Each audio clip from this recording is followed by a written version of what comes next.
পুনরাবৃত্তি হচ্ছে mid day meal দুর্নীতির অভিযোগ। এবার ঘটনাস্থল উত্তর দিনাজপুরের করণদিঘি ব্লক। উত্তর কোচরা প্রাথমিক বিদ্যালয়ে নথিভুক্ত পড়ুয়ার সংখ্যা ৫৯৬, অথচ প্রতিদিন স্কুলে হাজির থাকছে মাত্র ২০ থেকে ৬০ জন। কিন্তু মিড ডে মিলের খাতায় দেখানো হচ্ছে ২৫০ থেকে ৪০০ পড়ুয়া খাবার গ্রহণ করেছে।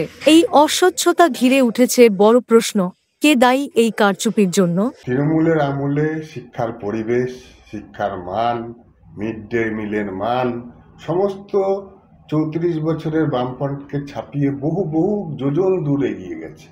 সেখান থেকেও বিরোধীদের উদ্দেশ্য সমালোচনা করা তারা করবেই, গণতন্ত্রে সেটা চলারই কথা এবং সেটা নিয়ে কোনো চিন্তার বিষয় নেই। কিন্তু এটা আমরা নিশ্চয়ই বলবো, সমাজের সব স্তরে করাপশন একটা বড় জায়গায় পৌঁছে গেছে। অবস্থা একটার পর একটা দুর্নীতি, একটার পর একটা শিক্ষক নিয়োগে কেলেঙ্কারি, এবং গোটা পশ্চিমবঙ্গের শিক্ষা ব্যবস্থায় আজকে একদম ধ্বংসের মুখে দাঁড়িয়ে আছে। সেই পরিপ্রেক্ষিতে এই যে ঘটনা আপনারা বললেন যে একটা স্কুলে এরকম অবৈধভাবে ছাত্র সংখ্যা বাড়িয়ে দিয়ে দেখে সেখানকার শিক্ষক শিক্ষিকারা সেখান থেকে টাকা সরাচ্ছে, তাহলে বোঝা যাচ্ছে যে শিক্ষক শিক্ষিকা যারা আছেন তাদেরও শিক্ষার মান কতটা, এবং যতদিন এই সরকার থাকবে শিক্ষক শিক্ষিকাদের মানও কমতে থাকবে।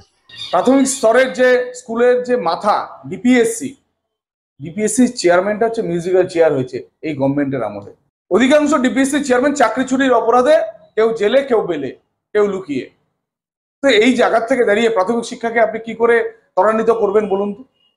দেখুন, আমাদের কাছেও বেনামে একটা চিঠি আসছে গত 18/6/2025-এ।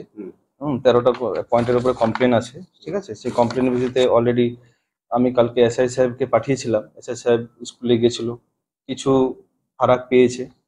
এবার আমরা অলরেডি একটা টিম গঠন করেছি ওই স্কুলের বিরুদ্ধে, যে ডিআই থাকবে, এডিআই থাকবে, এআইরা থাকবে, এসআই থাকবে, 5 জনের একটা কমিটি করেছি। কমিটি কালকে যাবে, ওনারা দেখবে, যদি সেরকম কিছু পাওয়া যায়, এসআই সাহেব রিপোর্ট দুক আজকে, যদি সেরকম পাওয়া যায় আমরা কড়া পদক্ষেপ নেব।